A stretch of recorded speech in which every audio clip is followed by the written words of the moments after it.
This video presents a program that recognizes a box, calculates its orientation and then overlays an animation on top of a webcam feed, adjusting for the orientation of the box. It's not really about the animation itself, so it's very basic, just an OpenGL driven rigid body movements. I'll be focusing on the OpenCV part.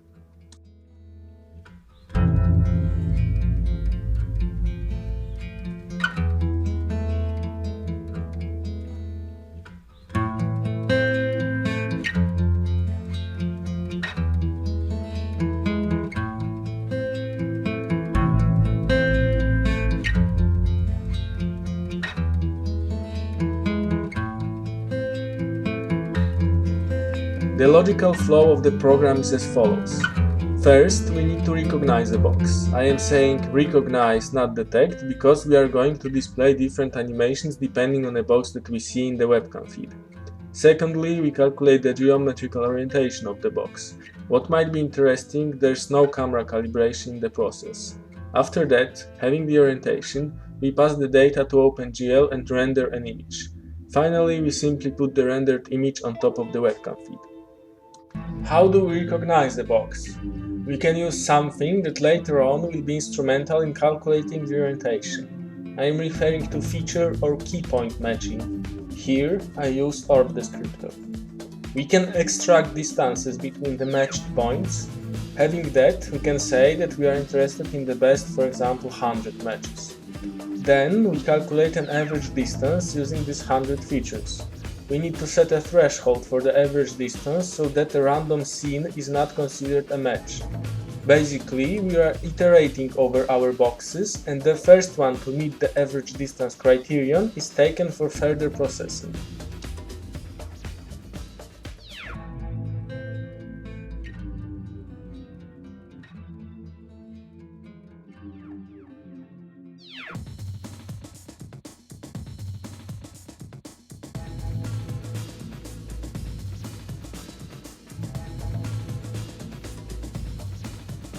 At this point, we know that some specific box is in front of the camera.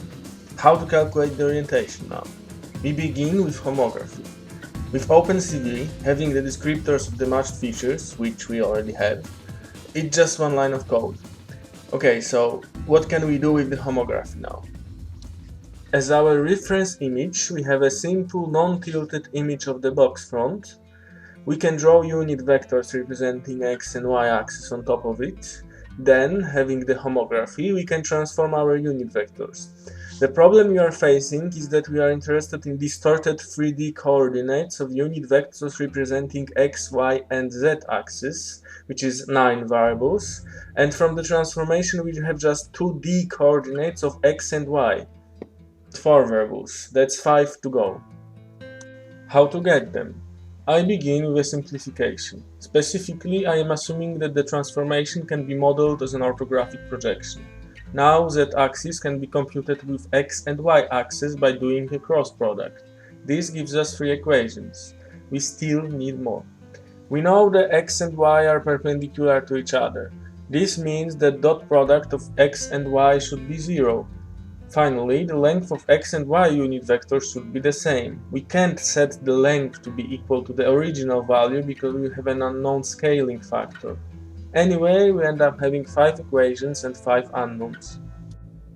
Unfortunately, we still don't have a unique solution owing to the nonlinearity of the problem. Much like squared x equal to 4 does not tell us if the x we are interested in is 2 or minus 2. So do we have any information that will allow us to disambiguate our results? Certainly the information exists because when we look at the box we have no doubt what direction it's facing. How do we know that? Well, we can use a property that we disregarded at the start. Because in reality we don't have an orthographic projection, so when we rotate the box around an edge, the further edge becomes smaller than the one closer to the camera.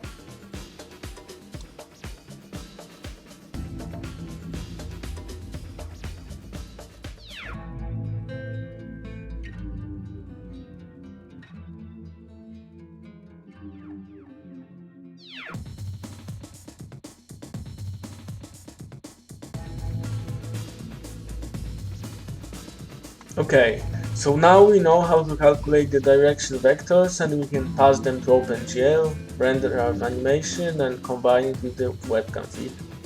Is that all then? Not really. What I described may give us this.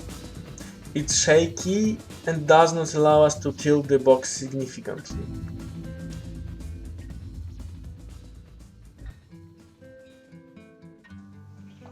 We need to update our reference image using the homography. We begin with non-rotated, non-scaled original image of the box front, then we transform this image. What's important, we cannot continuously transform the reference image. We can't go from state 0 to state 1 and then from state 1 to state 2. In each step, we need to transform our original reference image to its final desired position. Why? Because the transformation is not lossless. So if we transform our initial image to some other state and then transform it back, we don't have the same image as before, its quality is worsened. Thus, we need to keep transforming the zero state image to the final phase for every single frame. Unfortunately, we don't have a homography that allows us to do this. But what is homography? In essence, it's just a multiplication of a vector by a matrix. So to get from state 0 to state 1 and then to state 2, we can multiply state 0 by homography matrix 1 and then state 1 by homography matrix 2, which results in state 2, or we can multiply state 0 by product of matrices homography 2 and homography 1, arriving at state 2, having one imperfect transformation instead of two. Now, why this helps with the shakiness? The calculated homography depends on quality of our matches. If we try to match features between a reference image and its highly distorted equivalent, we might fail completely. Ultimately, we expect that the smaller the relative distortion, the more accurate the calculated homography. By forcing the reference image to reflect the distortion visible on the webcam, we end up comparing very similar images. Although not all the algorithms are the same. When calculating homography with OpenCV's find homography, we can use one of four methods. In this example, I found the least median robust method to be the most stable. Finally, we can do one additional small tweak. As we can see, we are getting some false matches with the background. To fix this, we begin with noticing that change of position of the box between each two frames is small due to large number of frames per second. Because of this, we can look at new frame through a window created by our box from the previous frame.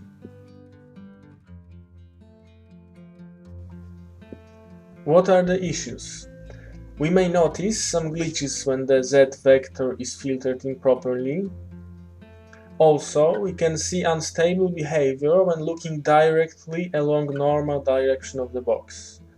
As a possible solution, I can think of higher quality filtering or time-based filtering.